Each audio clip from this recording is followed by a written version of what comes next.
সকাল সকাল ঘুম থেকে উঠে দেখো দুজনে মিলে আজকে বেরিয়ে পড়েছি। আজকে যাচ্ছিলাম হাটে পাখির কিছু খাবার আনার জন্য।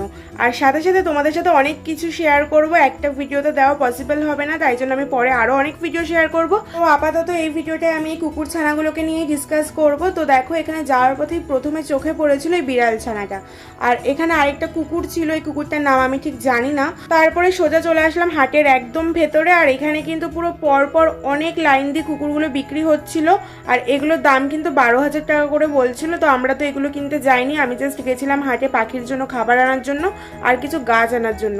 সেটা আমি পরের ভিডিওতে শেয়ার করব। আর দেখো এদিকে কিন্তু ইঁদুর বিক্রি হচ্ছিল, ছোট ছোট ইঁদুর, আর এদিকে ছিল অনেকগুলো খরগোশ। আর এই হাটটা এত বড় না, আর এই হাটটা কিন্তু শুধুমাত্র রবিবারেই বসে। তো এই হাটটা ঘুরে দেখাতে কিন্তু অনেক অনেক সময় লাগবে, তাই একটা ভিডিওতে দেওয়া কোনো সময় পসিবল না। এই পাশে ছিল পাখির বাজার, তো সেটা আমি নেক্সট ভিডিওতে শেয়ার করব। দেখতে হলে অবশ্যই চ্যানেলটাকে সাবস্ক্রাইব করে রাখো। টাটা।